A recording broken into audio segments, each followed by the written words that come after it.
자, 오늘 127페이지부터 나가보도록 하겠습니다. 자, 지난 시간에 무슨 얘기를 했었느냐라고 했을 때 일단 문장 성분 얘기를 했었어요. 이런 문장 성분 하면 떠올리시면 됩니다. 문장 성분이란 그 단어가 문장에서 하는 역할에 따라서 분류해 둔 것이었고요. 물론 다음 시간에 한번 정리는 할 거예요. 자, 첫 번째 주성분, 부속성분, 독립성분 해서 나눌 수 있고요. 주성분이라는 건 문장을 이루는데 꼭 필요한 성분으로서 생략이 불가능하다 이런 얘기를 했고, 네 가지 문장 성분이 포함되어 있습니다. 주성분에는 주어, 주체를 나타내는, 목적어, 대상이 되는, 그 다음에 서술어, 주어나 대상을 설명해주는, 그 다음에 네 번째 보어, 주어를 보충해주는 문장 성분이 있었어요. 그 다음에 부속 성분이라는 건 다른 문장 성분을 꾸며주는 역할을 하게 되고요. 거기에는 관용어, 체언을 꾸며주는, 부서, 용언을 꾸며주는 문장 성분이 있었습니다. 자, 마지막으로 독립어라는 건 다른 문장 성분과 관련이 없는 느낌, 부름, 대답 같은 걸 나타내는 문장 성분을 우리가 독립어라고 했고요. 그 다음에 배운 내용은 혼문장과 견문장을 구분하는 문제였어요. 우리가 문장이라는 건 주어와 서술어로 이루어져 있는 거고요. 그렇기 때문에 주어와 서술의 관계가 몇 번 나타나냐에 따라서 한 번만 나타나면 혼문장, 두 번 이상 나타나면 견문장이라고 얘기했습니다. 그러고 나면 견문장 안에 또 두 가지 유형이 있다는 거죠. 하나는 이어진 문장. 문장과 문장이 나란히 이어져서 뭘로? 연결어미를 통해서 나란히 이어져 있는 이어진 문장이 있고요. 그 다음에 아는 문장이라고 해서 다른 문장이 큰 문장, 그러니까 안긴 문장이 아는 문장 안에서 하나의 문장 성분, 주어나 목적어, 관용어, 부사어 역할을 하는 문장 성분이 있더라 라고 얘기했습니다. 그런 걸 아는 문장이라고 얘기했어요. 그러면 이어진 문장에 대해서 조금 더 자세히 해보도록 하겠습니다. 오늘 그 다음에 아는 문장까지 개념 설명이 나갈 것 같아요. 자, 지금 제 얘기 들으시면서 이 정도까지는 떠오르셔야 됩니다. 왜? 여기까지는 제가 누누이 얘기하잖아요. 이 단어에서 가장 쉬운 부분이다 라는 얘기를 했어요. 너네는 안 춥겠지만, 안 덥겠지만, 내가 열내서 하다 보면 좀 더울 것 같아서 살짝만 틀어놓고 할게요. 좀 제 쾌적함을 위해서. 자, 이어진 문장 다시 한번 좀만 정리해보면, 이어진 문장이라는 건 A라는 문장과 B라는 문장이 연결되어 있다라고 생각하시면 돼요. 나란히 붙어있다라는 거고요. 이때 풀 역할을 하고 있는 게 바로 뭐다? 연결어미다라고 보시면 돼요. 이 연결어미라는 게 나중에 문제 푸는데 굉장히 큰 힌트가 됩니다. 그래서 지금 이 정도 알아들으시면 외우시면 좋아요. 나중에 연결어미 제가 한번 정리해 드릴 거거든요. 이어진 문장 끝나면 아마 좀 눈치 빠르신 분들은 약간 외워져 있는 분들도 이미 있을 수 있어요. 학교에서 들으시면서. 자, 아무튼 그러고 나면 여기에 주어와 서술어가 여기에 주어와 서술어가 이렇게 연결되어 있다라고 보시면 되겠습니다. 이게 이어진 문장이에요. 자, 그랬을 때 이 연결어미에 따라, 그죠? 문장 간의 관계에 따라 무슨 관계? 의미가 발생하게 됩니다. 이 둘의 관계가 무슨 의미를 갖고 있느냐에 따라서 구분하게 돼요.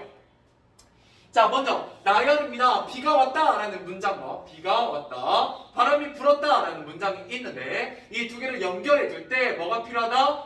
고라는 연결어미가 필요하다는 거고요. 이 고를 통해서 비가 오다라는 문장과 바람이 불었다라는 문장이 연결되고 있죠. 근데 이 연결의 관계가 어때요? 비가 왔다는 사실과 바람이 불었다는 사실이 뭐 되고 있다? 나열되고 있다. 나열은 뭐가 쓰인다? 고라는 연결어미가 쓰인다 라는 거예요. 나중에 외우시면 되게 편해져요. 외우시면. 이거 6개밖에 안 되거든요. 이어진 문장에서 연결어미가 딱 6개 정도밖에 안 돼요. 이 6개를 외우시는 순간 뭐가 해결되냐면 의미를 물어보는 문제가 해결이 되고요. 그 다음에 이어진 문장을 찾기가 되게 쉬워지고요. 그 다음에 세 번째로 얘가 종속인지 대등인지 구분하는 것도 쉬워져요. 무슨 말인지 좀 이따 볼게요. 일단 이거 하고 나서. 자, 그 다음에 원인과 결과, 얘를 뭐 인과라고 하는데 자, 비가 왔다라는 문장과 우리 소풍을 연기했다라는 문장이 있어요. 이걸 어떻게 연결해주냐? 비가 와서 우리는 소풍을 연기했다라고 되고요. 바로 이 부분이 연결어미요. 이 부분이 연결어미인데, 자, 이때 비가 오다라는 문장이 뭐가 되고요? 원인이 되고요. 그래서 우리는 소풍을 연기했다라는 문장이 결과가 됩니다. 자, 이때 원인과 결과로 나타내는 건 바로 뭐가 붙었기 때문이다? 뭐뭐, 아서, 어서입니다. 이건 앞에 이제 어감이 양성 모음으로 끝나느냐 음성 모음으로 끝나느냐에 따라서 오는 거니까 똑같아요. 나는 아서서가 좀 어렵다 그러면 서가 붙는다라고만 알고 계셔도 됩니다. 자, 그래서 서가 보이면 얘 원이나 결과구나 이렇게 알고 계시면 되고, 고가 보이면 이건 나열의 의미구나라고 외우시면 되게 편해진다고요. 외우시면. 자, 그다음에 네 번째, 자 대조입니다. 대조는 동생은 김밥을 먹었다라는 문장과 너희는 김밥을 먹지 않았다라는 문장이 서로의 의미 관계에 있어서 반대를 이루고 있죠. 이런 반대를 이루는 걸 보여주기 위해서 동생은 김밥을 먹었까지는 똑같고요. 그래서 다 대신에 지만이 들어가게 됩니다. 그러면 여기는 지만.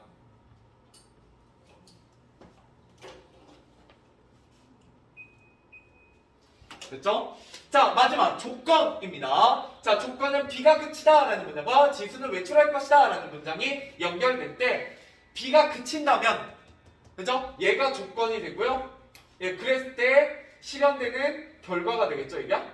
자, 그래서 비가 그치면, 네, if절이죠? 예, 만약 비가 그친다면, 예, 지수는 외출할 것이다. 뭐가 붙어 있다? 뭐뭐면. 됐죠? 그 다음, 요 밑에 이제 정리를 해보도록 하겠습니다. 자, 그러고 나면 대등하게 이어진 문장과 종속적으로 이어진 문장이 있는데요. 이렇게 보지 마시고요. 일단, 역을 구분하는 가장 좋은 방법은 뭐라고 배워요? 학교에서도 그렇고, 학원에서도 그렇고, 일단 정석은 뭐다? 자, 주어 서술어, 여기다 쓰지 마세요. 여러분들은 혹시나 받아 적으시면. 자, 주어 서술어가 붙어 있는데 얘를 어떻게 했을 때 뒤집었을 때, 그죠? 말이 되면 대등하게 이어진 문장이고요. 말이 안 되면 종속적으로 이어진 문장이다. 이렇게 배우죠. 그죠? 이렇게 배우는데 언제 그거 다 뒤집고 있습니까? 그죠? 시간이 좀 아깝잖아요. 그러면 어떻게 하시면 되냐? 자, 대등하게 이어진 문장은 의미상 3개가 있습니다. 이건 쓰세요. 나열, 선택, 그 다음에 대조가 바로 대등하게 이어진 문장의 의미 관계이고요. 그 다음에 종속적으로 이어진 건 원래 5개인데요. 여기 군증진포잖아요. 3개만 알면 돼요. 네, 3개만. 자, 그래서 뭘 아시면 되냐? 인과 원인과 결과, 의도, 조건, 이렇게 3가지만 아시면 됩니다. 이거 말고도 더 있거든? 양보절이나 이런 것들이 있는데 여러분들 그런 것들 어떻게 해봤자, 여러분 영어에서 가끔 관계대명사절 그 고등국어 고등영어 가시면 양보절 나오거든요. 양보절인데 뭐가 양보인지 모르겠죠. 그래서 잘 안 나와요, 중학교 때는. 그러니까 그냥 이거 3개만 알고 계시면 됩니다. 어차피 이 방법 쓰면 되잖아, 내가 안 해온 거 나오면. 알겠지? 근데 안 해온 거 나오면 이거 말고 이제 제가 여기에다 플러스 알파로 2개 더 있다고 했잖아요. 그니까 얘만 제대로 외우셔도 얘가 완이네? 그럼 얘네? 그냥 이렇게 고르시면 돼요. 뭔 말인지 알겠죠? 자, 일단 나열. 뭐가 들어간다? 뭐가 들어가요. 외우세요. 이거 이제 문제 빨리 풀고 정확하게 풀으시려면 외우시는 게 좋아요. 선택에 뭐뭐거나 뭐뭐든지가 들어가 있으면 선택입니다. 근데 읽으면 선택 같아. 네가 먹거나 말거나 맘대로 해라. 네가 먹든지 말든지 맘대로 해라. 이런 거 다 선택이잖아요. 이렇게 알고 계시면 되고. 자, 대조. 뭐뭐지만 외우시면 됩니다. 이렇게. 근데 심지어 문제에서 물어보기도 해요. 얘 의미관계가 뭐니? 라고 물어보기도 합니다. 그냥 정답이 나열, 선택, 대조인 경우도 있어요. 자, 그러면 인과 아까 했죠? 뭐뭐, 아서, 어서. 이게 어려우면 그냥 서라고 외우시라고요. 자, 그 다음에 두 번째 의도. 의도는 뭐뭐려고입니다. 예시 하나만 들어줄게요. 위에서 안 나왔으니까. 나는 뭐뭐려거나 뭐뭐하러입니다. 뭐뭐하러. 나는 책을 빌리려고 혹은 빌리러 도서관에 갔다. 뭐 이 정도 보시면 되죠. 내가 책을 빌리려는 의도로, 의도나 목적이라고도 해요, 이거를. 자, 의도로 혹은 목적으로 도서관에 갔다. 얘 시험에 정말 잘 나오는 복입니다. 됐죠? 그러면 여기서 이렇게 잘리죠? 주어, 목적어, 서술어. 그 다음에 얘는 부서, 장소니까. 그 다음에 서술어. 그래서 앞뒤를 어떻게 이어준다? 뭐뭐려거나 뭐뭐로로 이어주고 있죠. 이때 앞이 바로 의도나 목적이다. 얘가 결과고. 됐죠? 자, 그 다음 마지막 조건 뭐뭐면입니다. 자, 몇 개요? 딱 6개밖에 안 된다고요? 물론 정확한 개수는 8개지만 아직 6개밖에 안 되기 때문에 이 6개를 외우시면 좋고요. 그러고 나면 어떻게 된다? 얘를 딱 반으로 자르면 고, 거나든지 지만이 나오면 대등. 나머지는 종속이라고 생각하시면 돼요. 얘가 문장을 뒤집는 것보다 더 정확하고 빠릅니다. 생각보다. 왜? 나중에 그냥 딱 보면 이게 보여버려. 그냥 얘가 눈에 띄어버려. 그러니까 얘가 눈에 띄면 아, 이어진 문장이구나, 대등이구나, 얘가 나열이구나 라고 생각이 3개까지 가는 거예요. 그럼 견문장이구나. 무려 4가지 포인트를 한 번에 풀 수 있어요. 이거 보이네? 견문장이구나. 이거 보이네? 이어진 문장이구나. 이거 보이네? 대등하게 이어진 문장이구나. 이거 보이네? 나열이구나. 그러니까 여기 하나의 정보에 다 들어가 있는 거예요. 이거 하려고 빌드업 한 거잖아요. 지금까지. 천천히. 그죠? 개념 쌓으면서. 자, 넘어가보도록 하겠습니다. 이건 이어진 문장이었고요. 자, 이제 드디어 진짜 본격적인 문장의 짜임의 끝이고요. 학교에서 좀 여러분들이 들으시고 나서 아는 문장이 좀 이해가 되셨으면 이거 들으면 아주 명쾌해질 거고요. 아직 잘 모르겠으면 천천히 들으면서 아는 문장이란 이런 거구나 라고 감을 잡으시면 돼요. 자, 가보도록 할게요. 두 개의 혼문장을 결합하여 아는 문장을 만들어보자. 이때 아는 문장의 가장 중요한 부분은 뭐다? 하나의 문장이 다른 문장의 뭐처럼? 문장 성분처럼 우리가 배웠던 주어, 목적어, 서술어, 보어, 그죠? 그 다음에 관형어, 부사어, 독립어처럼 쓰이는 견문장이죠. 이게 서술형으로도 나옵니다. 아는 문장의 정의를 쓰시오. 생각보다 되게 중요한 개념이고요. 제가 이거 계속 강조드리는 이유가 있겠죠? 이게 이해가 안 되면 문장 성분이 이해가 안 되고 여러분 문장 성분을 잘 못하셨으면 여긴 다 틀려요. 어렵거든요. 그렇게 되면. 자, 하지만 좀 빨리 가볼게요. 오늘 제 목표는 여러분들한테 저기까지 풀리는 거니까 소단어 종합 문제까지. 자, 가보자. 다음은 마지막 회에서 무엇이 밝혀지겠지? 이때 무엇이가 무슨 자리예요? 주어 자리야? 그죠? 주어 자리입니다. 자, 그러고 나서 주인공의 범위다. 주어 서술어요. 됐죠? 자, 원래는 여기에 단어 하나가 들어가야 되는데 주어를 나타내는 단어 하나가 들어가야 되는데 뭐가? 그 대신에 문장이 이 자리에 들어가는 거죠.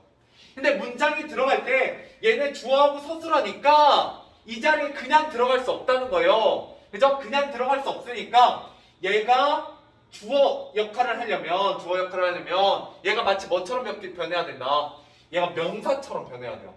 그러니까 무슨 말이냐? 지난 시간에 했지만 그리다라는 게 명사화 되려면 이때 다를 빼고 2가지 중에 하나를 넣으면 돼요. 하나는 미음을 넣거나 음이음, 하나는 기를 넣어요. 그러면 어떻게 돼? 그림. 이러면 주어 자리에 들어갈 수 있죠? 명사가 됐으니까. 그림이 어렵다. 자, 또는 그리기. 그리기가 쉽지 않다. 뭐죠? 이런 식으로 들어갈 수 있습니다. 얘가 똑같이 뭐에 적용된다? 문장에도 적용이 되는 거예요. 문장에도. 그럼 문장에 여기에 다를 빼고 뭐를 넣으면? 미음을 넣으면 얘가 바로 뭐다? 명사화 됐으니까 얘가 바로 명사절하는 문장입니다.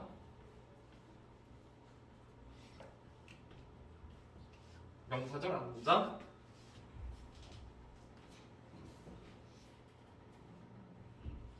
자, 그러고 나면 여러분들 뭘 생각하셔야 되냐? 명사절하는 문장은 명사가 되면 명사는 주어나 목적어 역할을 할 수 있거든요. 그 중에서도 특히 어디 자리에 들어가 있다? 네, 주어 역할을 한다까지 알고 계셔야 문제를 다 풀 수 있습니다. 얘가 목적어 자리에 들어갈 수도 있어요. 봐봐요. 나는 무엇을 목적어 자리죠? 기다렸다. 무엇? 드라마가 시작한다라는 문장이 여기 안에 이렇게 들어가는 거고요. 주어 서술어. 자, 그러면 이때 다를 빼고 뭐를 넣었어요? 이번에는 기를 넣었죠? 기를 넣었죠? 예. 그러니까 얘가 바로 뭐예요? 똑같이 명사절 아는 문장이지만 얘는 무슨 역할을 하는? 목적어 역할을 하는. 그죠? 그런 문장이 된다라는 거예요. 아는 문장이 된다. 이때 아는 문장이라는 거 보세요. 어떤 특징을 가지고 있냐면 보통 주어, 서술어 이렇게 제일 큰 문장이 밖에 있고요. 보통은 예, 그 안에 문장 성분을 하는 또 다른 작은 문장이 들어가 있어요. 그죠? 예, 어떻게? 이렇게. 어떻게? 아, 빨간색으로 할까? 어떻게? 이렇게. 어떻게? 이렇게. 네, 그래서 된다는 거예요. 그죠? 그래서 얘는 주어 서술어지만 얘가 통째로 주어로 쓰이고 얘가 서술어가 되죠. 자, 얘는 나는 기다렸다. 네, 여기가 목적어 자리인데 드라마가 시작하다. 얘가 통째로 목적어 역할을 하고 있죠. 네. 그래서 되게 복잡하고 어려워 보이지만 그냥 원래 여기에 단어가 들어가야 되는데 단어 대신 뭐가 들어가 있다? 네, 문장이 들어가 있다. 이렇게 이해하시면 되게 쉽다고요. 문장 성분하는 거랑 크게 다르지 않아요. 원래는. 네, 그런데 여러분 뭘 찾는 게 되게 중요하다. 그래서 서술을 찾는 게 되게 중요해요. 주어 서술. 자, 그러면 이제 헷갈리네. 물론 다음 시간에 정리할 때 한 번 더 얘기하겠지만 자, 이렇게 서술을 찾고 나면요. 시작하다. 내가 시작한 게 아니죠? 뭐가 시작한 거예요? 드라마가 시작한 거니까 이거 두 개가 관련이 있죠. 관련 있는 것끼리 묶어주는 거예요. 자, 기다렸다. 누가 기다린 거예요? 드라마가 기다린 거예요? 아니죠. 누가? 내가 기다린 거죠. 그래서 얘가 두 개가 이렇게 관련이 있고요. 그죠? 그러면 얘가 이렇게 문장 구조가 지금 짜여져 있구나. 문장이 두 개가 들어가 있구나. 라는 걸 알 수가 있고요. 그러고 나서 서술을 찾고 나면 서술을 끝에 보시면 돼요. 그럼 힌트가 들어가 있어요. 이것도 좀 이따 정리는 해드릴게요. 자, 명사절은 뭐가 들어있다? 명사절은 이런 걸 뭐라고 부르냐? 아까는 연결어미라고 불렀잖아요. 얘는 전성어미인데 전성명이 뭐가 들어있다? 미음이나 기가 들어가 있다. 왜? 명사로 만들어주려면 얘가 들어가야만 명사 역할을 할 수가 있거든요. 그래서 얘도 외우셔야 돼요. 얘도 외우셔야 돼요. 그럼 우리가 아는 문장이 몇 개요? 5개거든요. 명사절, 관형절, 부사절, 서술절, 인용절. 그러면 각자 그때마다 나오겠죠.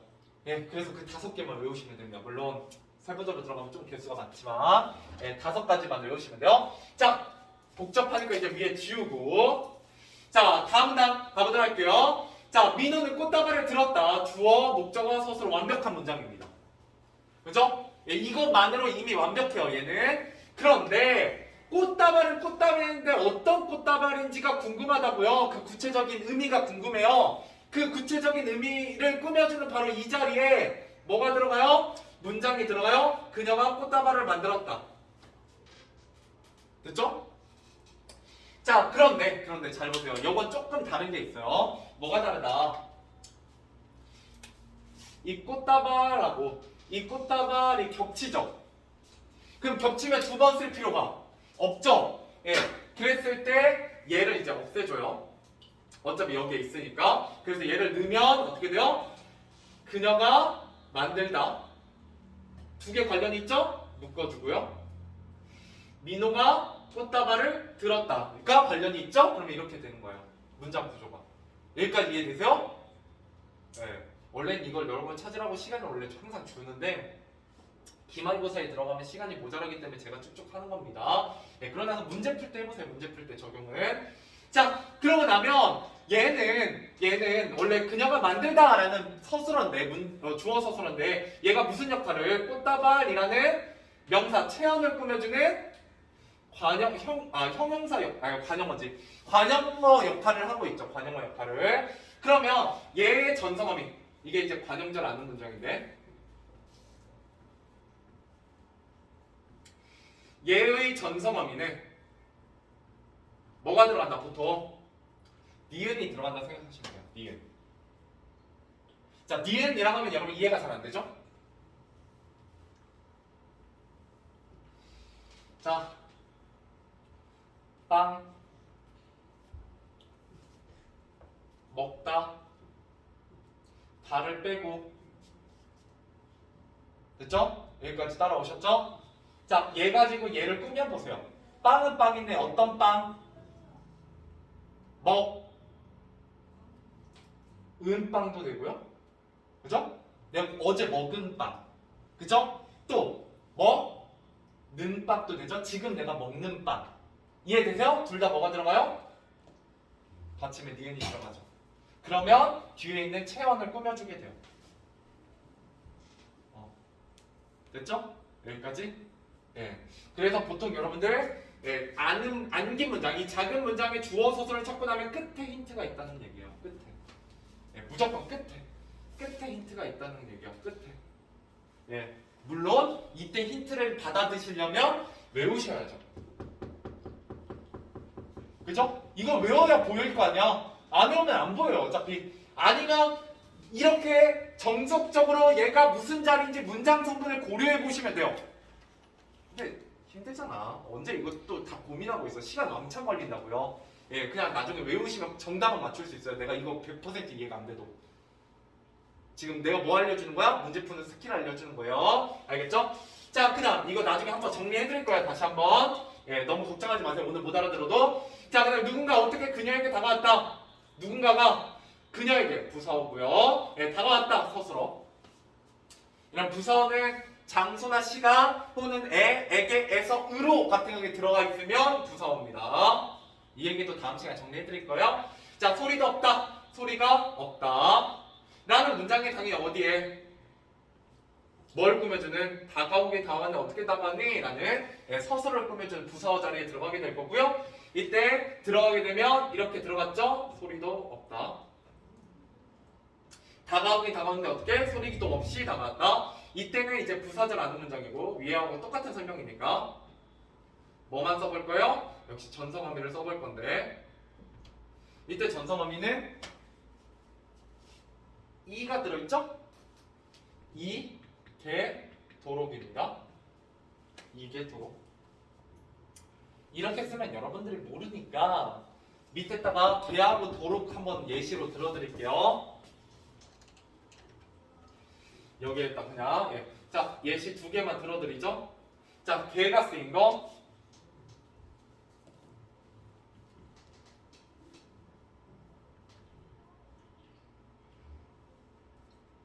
간단한 걸로.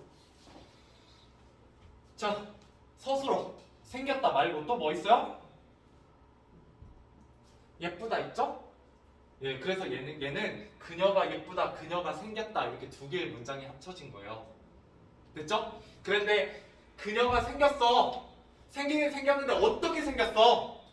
예쁘게 라는 여기에 서술어가 있는데 이때 개가 들어가서 얘가 이렇게 꾸며주는 얘가 바로 부사절이에요. 알겠죠? 개가 쓰인 부사절입니다. 예. 그래서 뭘 찾는 게 원래 진짜 중요하냐면 서술어가 될 수 있는 애를 먼저 찾는 게 중요해요. 이게 예쁘게가 안 보이면 개를 외워봤자 소용이 없어요. 적용이 잘 안 됩니다. 네, 두 번째.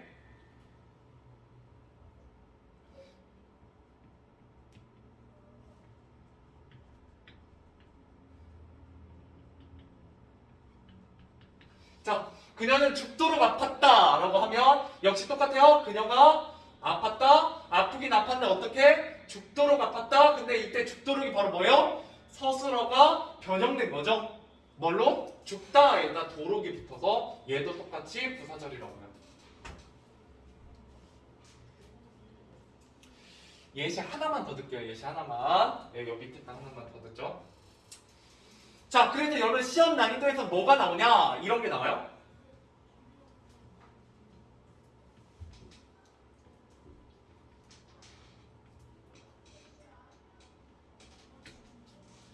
자, 분석해보세요. 알아들으시는 분들은 한번 분석해보세요. 눈으로 쓱 보시면 얘 문장 몇 개짜리예요? 문장 몇 개짜리가 합쳐진 것 같아요? 네, 3개죠. 왜요? 뭐가 세 개입니까? 서술어가 세 개잖아요. 물이 맑다, 물이 빠르다, 물이 흐른다. 됐죠? 네. 그러면 얘는 뭐랑 뭐가 합쳐진 거예요? 개가 들어가 있으니까 부사절이랑 말은이죠? 물을 꾸며주죠? 관용절이에요. 이런 실제 시험에서 나올 때는 친절하게 이렇게 길게 잘 안 내기도 해요. 뭐 한 단어짜리로 내기도 합니다. 이러면 잘 안 보여요. 여러분 착각하거든요. 아 이거 한 단어구나 하고 착각해요. 왜? 주어가 안 보이잖아. 뭐만 있어? 서술어만 달랑달랑 있죠. 예, 이게 제일 난이도가 높은 아는 문장에서 예, 구분하는 방법입니다. 여기까지 그래서 써놓으시면 좋고. 자 마지막 예, 두 개, 하나 예, 해보자. 마지막 하나. 자 일단 복잡하니까 지워보고. 자 마지막 민어는 어떠하다. 여기 어떠하다는 서술어 자리죠. 근데 그 서술어에 단어가 들어가는 게 아니라 뭐가 들어가 있다? 주어와 서술어가 들어가 있다 라는 거예요. 주어와 서술어가 들어가 있다. 자 그러면 얘가 이렇게 들어가서 자 민어는 키가 크다. 이거 구분하는 게 근데 진짜 어렵습니다. 잘 보세요. 큰 건 누가 큰 거야? 뭐가 큰 거야? 민호가 큰 거야? 키가 큰 거야? 민호가 크다 그러면 뭐가 큰지 잘 모르겠잖아요. 그러니까 정확히는 키가 큰 거예요. 이 두 개가 관련이 있다고요. 그래서 이 두 개가 관련이 있으니까 묶이니까 이렇게 묶인다고요. 그러고 나니까 키가 큰 게 누구를 설명해주고 있어요? 민호를 설명해주고 있죠. 이게 문장 구조가 이렇게 생긴 거예요. 이게 보이셔야 뭘 구분할 수 있다? 서술어를 문장으로 쓴 서술절 아는 문장을 구분할 수 있어요. 서술절은 전성어미가 따로 없고요. 뭐가 힌트다? 주어, 서술어가 힌트예요. 형태가. 이런 문장 구조를 가지고 있는 게 힌트예요. 아, 이렇게 주어, 서술어의 형태다 라고 하면 여러분들이 서술절이구나 라고 찾으시면 돼요. 그러면 뭐랑만 조심하시면 되냐? 뭐랑만 조심하시면 되냐? 이런 문장하고만 조심하시면 돼요. 그녀는 학생이 아니다. 자, 서술어죠? 학생이네요? 뭐처럼 보여요? 아무 생각이 없어요? 네. 얘 주어처럼 보이지 않아요? 학생이 아니잖아요. 아닌 건 학생이 아닌 거죠. 그럼 학생이 아닌 게 누구예요? 그녀죠. 얘 서술절이네요? 라고 하면 틀리게요. 왜 틀려요?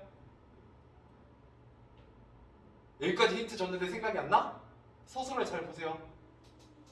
아니다잖아. 되다 아니다 하면 뭐가 떠올라야 돼?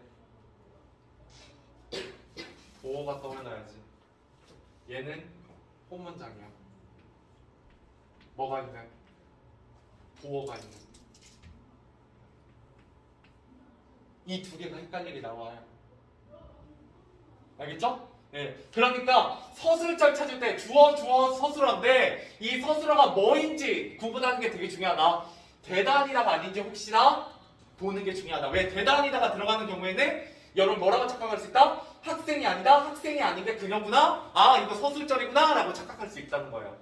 하지만 얘는 혼문장입니다. 알죠? 얘도 이렇게 써놓으시면 좋아요. 네, 다음 시간에 한 번 더 정리를 해드리겠지만 네. 됐죠? 여기까지? 됐습니다. 자, 그러고 나면 이제 좀 쉬운 부분이에요. 다시.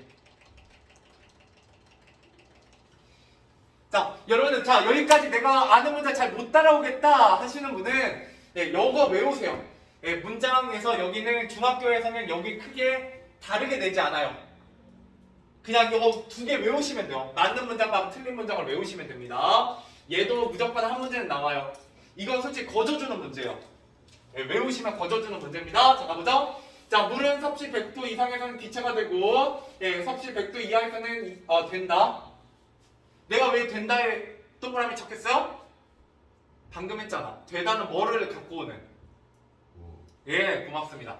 자, 근데 여기에서 얘는 보어 자리가 여기 있죠? 기체가 되다. 얘는요? 빠졌죠, 보어가. 자, 그래서 어떻게 고쳤다고요? 물은 섭씨 100도 이상에는 기체가 되고 섭씨 100도 이하에서는 액체가 된다라고 보어를 집어넣었다는 거예요. 빠진 보어를. 이거 서술형으로도 나옵니다. 뭐가 빠졌니? 라고 물어봐요. 그럼 보어가 빠졌다. 그럼 어떻게 옳게 고치니? 보어를 넣으면 되죠. 외우시면 돼요. 이건 다른 예시가 안 나옵니다. 그냥 이 예시만 나와요. 알겠죠? 네, 웬만하면 크게 다르게 안 나오고요. 네, 두 번째, 그 일을 결코 오늘까지 하겠다. 여러분 한국인으로서 그 일을 결코 오늘까지 하겠다라고 하면 이상해 안 이상해요? 이상하죠. 자, 이때 결코는 부사어고요.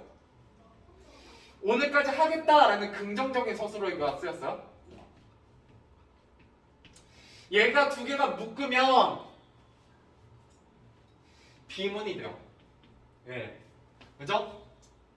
맞지 않는 문장이라고요? 자, 그럼 어떻게 된다? 부사어 결코와 서술어 하겠다에 뭐가 호응이 이루어지지 않는다라고 보시면 되겠고요. 예, 그러면 결코는 뭐의 의미를 나타내는 부정의 의미를 나타내는 서술어하고만 써야 돼요. 그러니까 두 가지 방법이 있습니다. 여기는 왜 반드시로만 고쳤냐? 자, 그 일을 반드시 오늘까지 해야 한다 라고 반드시로 바꾸든지, 그죠? 긍정의 의미를 갖고 있는 걸로 바꾸든지, 아니면 그 일은 결코 오늘까지 하지 못한다 라고 부정어로 바꾸든지. 바꾸는 방법 두 가지예요. 이건 조건으로 줍니다. 조건으로 줘요. 결코를 바꿔라, 부사어를 바꿔라 라고 내든지, 아니면 서술어를 바꿔라 라고 돼요. 어울리게. 아니면 해놓고 뭐 때문에 얘가 말이 안 되니? 호응이 왜 안 되니? 라고 물어봐요. 그러면 결코라는 부사어는 무슨 의미를 갖고 있기 때문에, 부정적인 의미를 갖고 있기 때문에 서술어가 부정적으로 써야 된다 라고 외우고 계시면 됩니다. 이거 되게 어려워 보이지만 문제 한두 번만 풀어보면 여긴 되게 여러분들 안 틀려요. 자, 그 다음 네 번째, 세 번째. 자, 가보도록 하죠. 떨어지는 소리 때문에 잠은 좀 깨겠네. 자, 많은 사람이 춤과 노래를 부르며 축제를 즐기고 있다. 자, 목적은 춤과 호응하는, 여러분들 이게 잘 안 보여. 자, 많은 사람이 춤과 노래를 부르며 축제를 즐기고 있다. 이러면은 여러분들 그냥 한국인은요, 여러분 원어민이잖아요, 그죠? 코리안 네이티브이기 때문에 코리안 네이티브는 그냥 이거를 뇌 속에서 이해해버려요. 근데 원래는 다르죠. 부르다라는 서술어가 뭐를 받고 있어요? 춤과 노래를 이라는 목적어를 받고 있죠. 자, 근데 노래는 부르는 건데 춤도 불러요? 춤은 부를 수 없죠. 그래서 어떻게 해야 돼? 춤과 호응하는 서술어가 빠져있는 거예요. 그래서 어떻게 한다? 춤을 추구라고 추가해 주는 거야. 춤에 어울리는 서술어를. 이것도 틀리시면 안 돼요. 그냥 예시 이거 똑같이 나온다고요. 알겠죠? 그 다음에 네 번째, 나의 꿈은 올림픽에 나가서 금메달을 따기를 바란다. 누가 봐도 이상하지? 나의 꿈은 올림픽에 나가서 금메달을 따기를 바란다. 자, 얘도 고치는 방법이 두 개인데, 자, 주어 나의 꿈과 서술어 바랐다가 호응하지 않아요. 이거 외우셔야 된다고요? 봐봐요. 얘는 보어가 빠졌다. 얘는 부사어와 서술어가 호응하지 않는다. 얘는 서술어, 목적어에 호응하는 서술어가 빠져있다. 얘는 주어와 서술어가 호응하지 않는다 라는 거예요. 자, 그래서 두 가지 방법이 있습니다. 첫 번째, 나의 꿈은 이라는 주어랑 맞는 뭐를 바꾸는 거, 얘는 서술어를 바꾼 거예요. 그죠? 올림픽에 나와서 금메달을 따는 것이다. 뭘로? 것이다로 바꿔요. 나의 꿈은 뭐뭐 하는 것이다가 어울리잖아요. 서술어를 것이다로 바꿔요. 혹은 주어를 바꿔요. 바란다에 어울리게. 바랐다. 누가? 내가 라고 주어를 바꿉니다. 두 가지 방법이 있어요. 둘 중에 여러분 원하시는 걸로 외우시면 돼요. 보통 바꾸라고 하거든요. 네. 됐죠? 그 다음 가보자. 네, 다 끝나간다. 자, 그 다음에 다음 글에 보면 의미가 명확히 전달되도록 문장을 고쳐보시오. 얘도 야, 여기까지 학교에서 했냐? 군중진포? 진포도 했어? 아직 안 했어? 예, 군중은 그럼 알아듣기 쉬울 거예요. 한번 봤던 거니까. 자, 볼게요. 자, 슬기가 보고 싶은 친구가 많다. 그렇구나.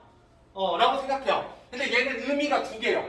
여기부터 이제 중의성인데, 의미가 두 개가 생기는 중의성에 대한 문제인데 잘 보세요. 이렇게 화살표 그어놓으면 돼요. 첫 번째, 슬기가 보고 싶은 친구가 많다 라고 이게 첫 번째 의미고요. 슬기가 보고 싶은 친구가 많은 거예요. 슬기 입장에서 그리운 친구가 많은 거죠. 여기까지 이해되세요? 이게 아마 첫 번째 의미고, 두 번째, 슬기가 보고 싶은 친구가 많아요. 그러니까 슬기를 보고 싶어 하는 친구들이 많다고요. 자, 그래서 보세요. 슬기를 생각하는, 슬기를 그리워하는 친구도 슬기가 보고 싶은 친구가 많은 거죠. 슬기가 보고 싶은 친구들이 많아요. 그죠? 자, 그래서 얘는 어떻게 옳게 고치냐? 를 넣든지, 보고 싶어 하는으로 바꾸든지 이렇게 하면 됩니다. 슬기를 보고 싶어 하는 친구가 많든지, 슬기가 보고 싶어 하는 친구가 많든지. 두 개의 의미예요. 알겠죠?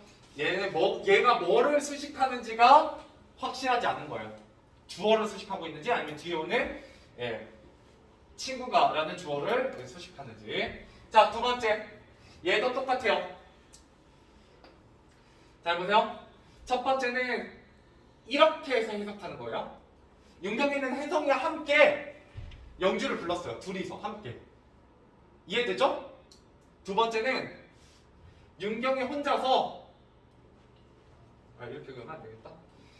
혜성이와 영주 두 명을 불렀어요. 윤경이는 혜성이와 영주를 동시에 불렀어요. 혜성아, 영주야 이렇게 부르는 것도 있고요. 그죠? 아니면 윤경이랑 혜성이 둘이서 영주를 부를 수도 있죠.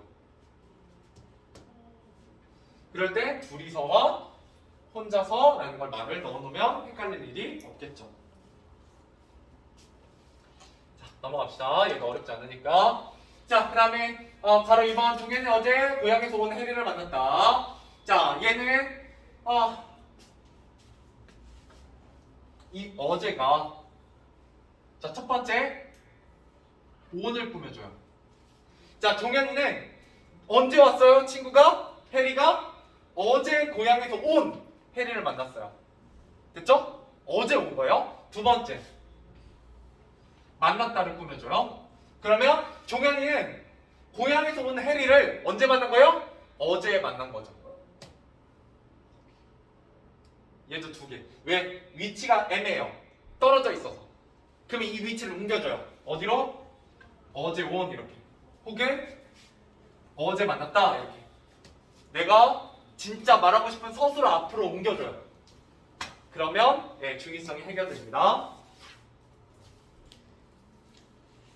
자, 마지막까지 가봅시다. 마지막까지. 자, 이제 마지막 부분입니다. 그렇게 하고 오늘은 131페이지까지만 마무리하면 되겠다. 너네가 좀 이따 문제 풀고. 자, 다음에를 비교하여 문장이 주는 느낌이 어떻게 다른지 생각해보자. 자, 복도로 나선다. 서술어. 인기척은 없다. 서술어. 선장실로 올라간다. 서술어. 이렇게 되죠. 얘는 후문장이에요. 가는 후문장. 자, 복도로 나서는데 인기척은 없고 선장실 올라가도 선장은 없다. 문장 하나에 서술어가 여러 개 들어가 있죠? 얘는 견문장이야. 됐죠?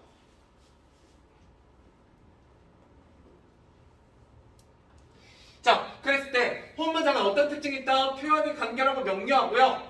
그 다음에 긴장감과 강렬한 인상을 줘요. 그 다음에 속도감도 줍니다. 속도감.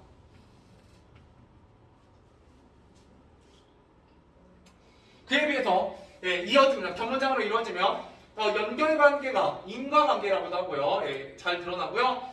사건의 뭐를 파악하기 좋다? 흐름을 파악하기 좋아요. 단 길어지면 대신 좀 오히려 의미 파악이 어려워질 수 있어요. 복잡하게 느껴질 수도 있습니다. 됐죠? 자, 그래서 밑에 자, 다음 문장 문구를 혼문장으로 바꿔보자. 자, 얘는 견문장이에요. 자, 스마트를 손에서 놓고 얘가 서술어 돌아보세요. 그죠? 그 다음에 나누고 눈을 맞춰보세요. 예, 벗어나면 예, 새날 만날 수 있습니다. 예, 서술을 이렇게 두 개씩 쓰인 건데. 자, 그러고 나면 얘 때 고 대등하게 이어진 문장 나열. 고 그죠? 대등하게 이어진 문장 나열. 면 종속격으로 이어진 문장 조건 이렇게 외우시면 된다고요. 서술을 찾으면 힌트가 거기에 들어가 있어. 네, 그래서 저처럼 이제 바로바로 찾으시면 돼요. 자, 그러고 나서 후문장으로 바꾸면 자, 견문장은 연결관계가 잘 드러났는데 그죠? 예, 그래갖고 뭘 할 수 있다? 반복을 피할 수 있다. 이게 견문장의 예, 특징입니다. 견문장. 그래서 내용이 예, 집중력 있게 전달된다. 되는데 됐죠? 근데 후문장으로 바꾸면 예, 문장이 짧고 단순해요. 그죠? 문장이 짧고 단순해요. 어떻게 된다? 예, 간결하고 명쾌하다. 예, 간결하고 명쾌하다. 라는 게 후문장의 특징입니다. 됐죠?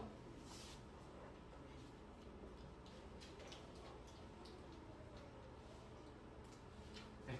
그 다음에 블라블라 다 똑같은 말이니까 넘어가고요.